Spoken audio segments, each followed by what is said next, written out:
Salut à tous, c'est Pang de la chaîne, bienvenue sur cette vidéo qui aujourd'hui va parler d'hypnobirthing, hypnonaissance, et vous partager ce que je disais à la convention d'hypnose moderne qui a eu lieu la semaine dernière à Nice avec certains hypnos, et en l'occurrence que je pense qu'il serait intéressant que je vous partage des cours à ce niveau-là, des cours étant un grand mot, mais en tout cas un ensemble de process, idées autour de l'hypnonaissance. Alors pourquoi? Là je suis en ce moment focalisé sur hypnose et douleur, et comme je vous le rappelle, je pense que c'est l'élément essentiel que nous devons apprendre et enseigner, aussi bien aux nouveaux hypnos, que ce soit en hypnose hétéro ou auto-hypnose, que pour les partenaires patients-clients que vous pouvez avoir en session. La gestion de la douleur, c'est quelque chose qui sera utile quoi qu'il arrive. C'est quelque chose qu'il faut développer, donc il y a quand même un travail à faire pour s'habituer à mettre en place cette hypnosédation, hypnoanalgésie, hypnoanesthésie. Pour nous, ce sera l'hypnoanalgésie. Et il est toujours intéressant de l'étudier parce qu'à un moment ou un autre dans votre vie, il y aura de la douleur. Je sais pas où, je sais pas quand, je sais pas comment, mais on passe pas une vie sans avoir mal à un moment ou à un autre. De cette notion-là, je pense qu'il y a un sous-ensemble qui est intéressant, qui est l'accompagnement à l'accouchement des femmes et, en l'occurrence, aider au maximum pour qu'elles puissent vivre l'expérience le mieux possible, sachant qu'il peut y avoir des complications, que parfois être enceinte, donc ces 9 mois, sont aussi compliqués, et là, il y a Marie Mongan qui à l'époque avait créé Hypnobirthing. J'avais fait le cours avec, et vous savez que j'avais été aux US, c'était, ouais, je sais plus, 2016-2017, à la NGH, où j'avais eu la chance de faire ce cours-là. Le problème, c'est qu'en France, c'est quand même pas quelque chose de particulièrement développé, même si je sais que maintenant, il y a quelques hypnos qui le font, et c'est tant mieux. Je pense pour autant qu'il est intéressant de partager au maximum aux praticiens à ce niveau-là. Donc il y a toujours plusieurs façons de faire. On peut se dire, tiens, je vais faire un cours qui sera basé hypnobirthing, et on le fait soit online, soit en face à face, et on crée un module de façon générale. Ça permet de faire vivre le projet. Vous connaissez ma façon de percevoir les choses. Je suis plutôt dans l'idée qu'il est plus intéressant qu'il y ait un maximum de personnes qui puissent apprendre, ne serait-ce que des parties ou que des éléments qui les intéressent, pour aider et soutenir les femmes enceintes. Pourquoi je pense que c'est important? Parce que, à l'inverse des US, où avoir tout un protocole hypnobirthing et faire un accompagnement se fait en général du début et de la sélection de comment la personne va accoucher jusqu'à la maison de la personne si elle veut le faire chez elle, ou à l'hôpital ou à la clinique. Chez nous, vous savez très bien que c'est pas notre job, chacun a son job, et c'est pas les hypnos qui vont commencer à aider et accompagner des personnes enceintes. Donc à ce niveau-là, il y a un paquet d'éléments associés à la culture américaine, et n'oubliez pas, hein, beaucoup de personnes allaient vers de l'hypnobirthing pour ne pas souffrir petit 1, mais aussi parce que ça permettait de ne pas payer certaines prestations, et donc ça coûtait moins cher. Mais du coup, l'hypnobirtheur permettait d'être bien payé, mais moins payé qu'un staff médical à un moment donné. Nous, on n'a pas cette notion-là, et on ne peut pas venir en salle de travail pour aider la dame à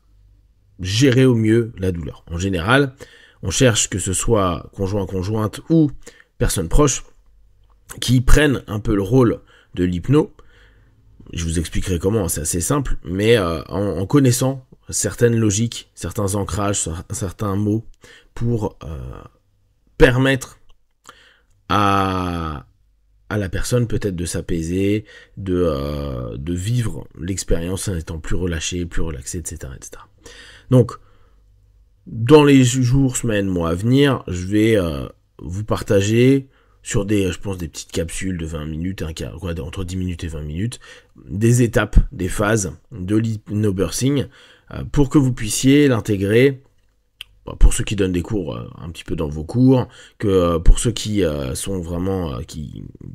centrent leur travail sur les sessions et le cabinet, pour les personnes que vous accompagnez, ou même en parler quand vous apprenez que peut-être une personne d'un de vos consultants va avoir un enfant, etc. Et ne serait-ce que donner des petits tips, des petites notions simples, afin que ça puisse aider. Et pour bien sûr les personnes qui aimeraient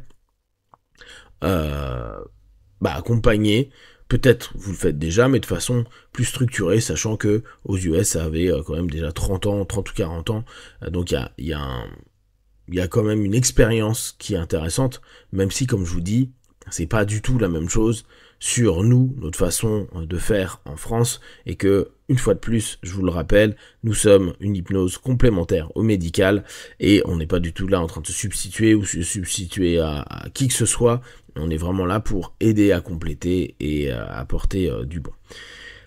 Là encore, je pense que je me centrerai principalement sur la gestion de la douleur, la gestion des émotions, qui vont être clés à certains moments, sachant que c'est pas toujours évident, au moment où le corps a décidé de faire ce qu'il a envie de faire, d'être hyper dans sa transe, hyper capable de tout faire. Et là encore, ce n'est pas parce qu'il y aura une étude ou peut-être que vous allez accompagner quelqu'un en hypnobirthing que ça va se passer, hypnotiquement parlant, bien. Peut-être que la personne sera trop sous pression, peut-être qu'il y aura eu quelque chose qui sera non ok, peut-être que l'acquisition se sera pas faite correctement. Ça peut arriver, et là encore, c'est pas grave, c'est un outil en plus que vous lui proposez, c'est un outil que la personne souvent demande, de se dire j'aimerais bien ne pas avoir une péridurale, j'aimerais bien pouvoir vivre ça de la façon la plus cool possible, cool étant tout relatif en fonction de tout à chacun, et du coup, vraiment offrir cette possibilité de se dire je fais et je mets au monde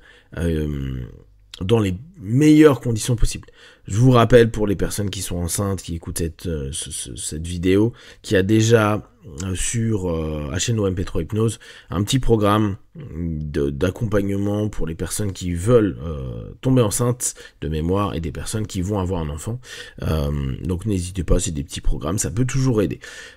C'est toujours la même chose. Notre objectif, nous, en tant que praticiens, c'est de permettre un petit mieux au quotidien sur les personnes qui viennent nous voir. C'est préparer les personnes à vivre des expériences de vie qui, parfois, quand ils se projettent à un instant T, leur semblent très compliquées, stressants, douloureux, problématiques. Et c'est là où l'hypnose et les trans peuvent vraiment apporter un grand plus dans l'apprentissage de la maîtrise, dans les recadrages possibles, dans les compétences que l'on a naturellement à réussir à se sentir mieux, là, dans ce qui nous intéresse, à nous analgésier à certains moments, et avoir une conscience qui va nous permettre de vivre le mieux possible des expériences, voire pour ce qui est de la naissance, de façon vraiment cool, belle, et que ça reste un excellent et très beau moment pour la mère, et si on écoute certaines personnes spécialisées dans la naissance, aussi pour l'accueil de l'enfant qui sentira moins de stress, qui vivra ses premiers moments le mieux possible avec une mère et tout un contexte qui puisse être optimisé à ce moment-là. Donc, je vous dans les jours, les semaines à venir, je vous le partagerai, je le mettrai en avant. N'hésitez pas, si vous avez des questions spécifiques, si j'ai les réponses, parce que bien sûr je ne connais pas tout, je vous les donnerai, mais si vous avez certains points qui vous intéressent davantage dans l'hypnobirthing, n'hésitez pas à me le faire savoir, comme ça je ferai des vidéos qui puissent répondre à vos problématiques en cabinet, ou potentiellement, si vous êtes future maman ou futur papa, de savoir ce que vous avez besoin en plus pour que je puisse vous donner un max d'infos. Comme d'habitude, de tout ce que je vous propose et vous proposerai, ne prenez que ce qui est bon et juste pour vous tester, observer, analyser et conclure. Be one, ciao.